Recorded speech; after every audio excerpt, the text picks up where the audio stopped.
এই গল্পটা বহু বছর আগের। এক গাঁয়ে বাস করত হরিবল্লভ নামের এক গরিব চাষি।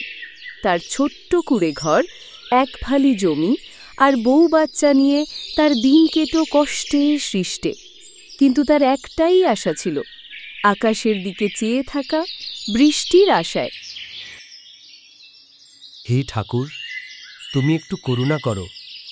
মাটি ফেটে গেছে, ফসল মরছে, আমরা খাবো কি?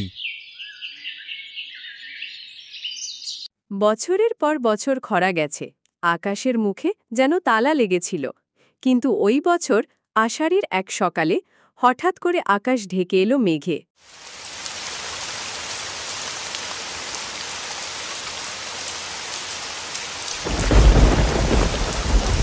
বউ, বৃষ্টি! দেখি এবার মাঠে নতুন করে বীজ ফেলতে পারবো।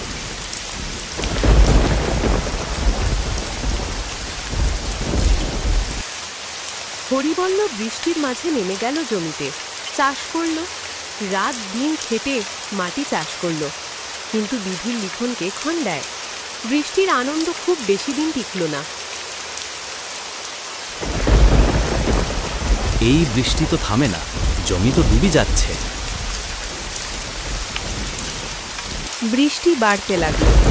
একদিন, 2 দিন, 5 দিন, থামেই না।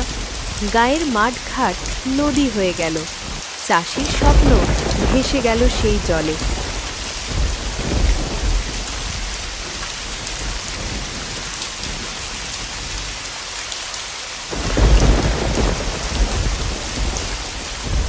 আমার ফসল গেছে, খেতে তো দূরের কথা, এখন ধার শোধ করব কি দিয়ে?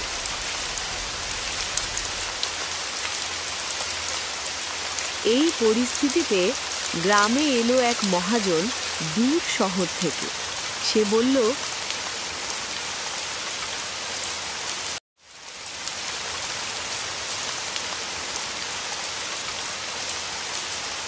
কি বাবু, চুক্তি করেন, আপনাদের জমি আমি নেব, বদলে টাকা পাবেন। শহরের কোম্পানি এ জমি চায়।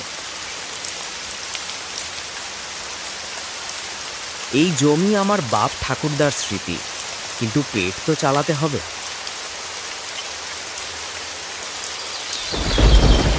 হরিবল্লভের মনে চলছিল দ্বন্দ্ব। জমি রাখলে পেট চলবে না, আর দিলে সে হয়ে যাবে দিনমজুর।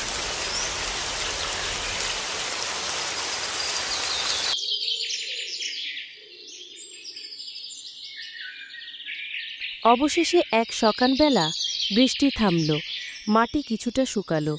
হরিবল্লভ আবার চেষ্টা করল চাষ করার। জমি বিক্রি করল না।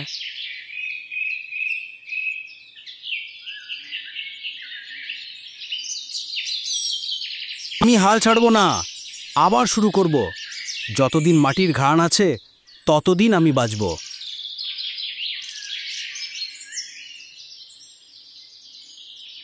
হ্যাঁ, ছোটদের এই শেখার আছে, পরিস্থিতি যতই কঠিন হোক না কেন, হার না মানা মনই একদিন সূর্য দেখায়।